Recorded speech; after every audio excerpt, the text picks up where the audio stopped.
Okay, in this segment we're going to make some beef and chicken fajitas, and we're going to use our Southwestern spice to do it.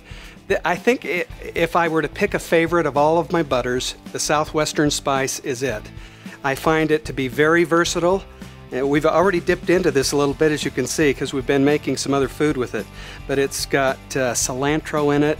We've actually infused it with the essence of lime in two ways. The citric acid, which comes from the juice of the lime, and we've also put in the lime extract, which comes from the skin of the lime.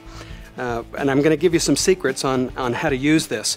This does take on a different personality depending on how you use it, and I'll tell you some ways you can do that. We're going to cut up our meat for starters, for fajitas, and we're going to do it in strips. And keep in mind, even though we're cutting these strips for fajitas, you don't always have to make fajitas when you cut your meat smaller. You get some benefits in cutting your meat into small pieces. Number one, the meat will cook much quicker, so if you're in a hurry and you want to make a quick, easy, but tasty dish, cut your meat smaller first. The second benefit you get by cutting your meat into smaller pieces is the flavor that we're going to add to it is going to cover more of the meat. So it's going to have a much more savory taste to it. I'm going to rinse that knife. I generally won't cut chicken in the same spot or with the same knife that I'm cutting other things with, and if I do, I like to clean up very quickly.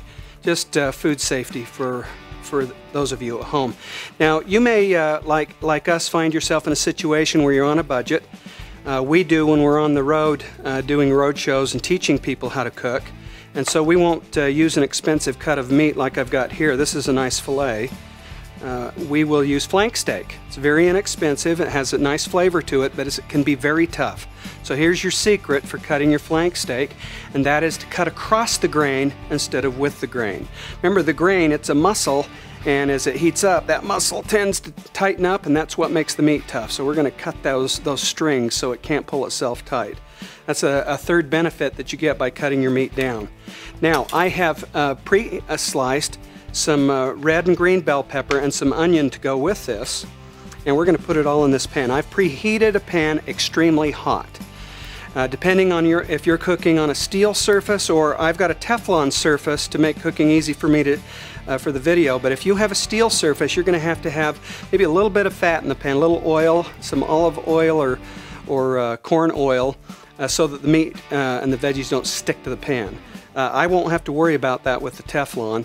I won't have to put in anything at all. So we'll go ahead and we'll put those strips in there.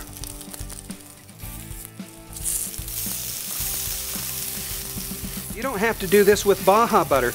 You could take these same steak strips that you see me putting in the pan here, do them in a nice garlic butter, and serve it with a rice pilaf or with a baked potato, and you've got a wonderful dish that's basically the same recipe.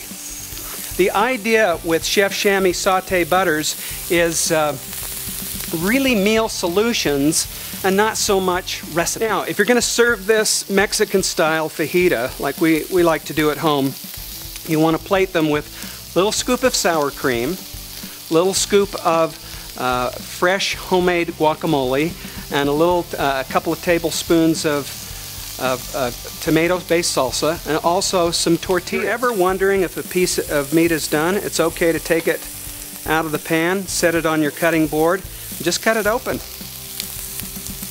No magic there. For chicken, if there's any color at all, it's not done.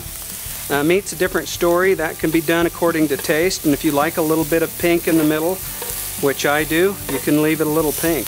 Matter of fact, for me, that meat's going to be done very quickly. Now, remember that saute butters are like a condiment. They're like a seasoning. So I started with a small amount in the pan, and I may taste them. I may add just a little bit extra after I take them out of the pan.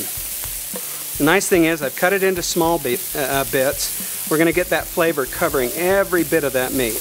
There's no rules against taking a little bit of fresh lime and squeezing it on there if you like a little extra lime. I do.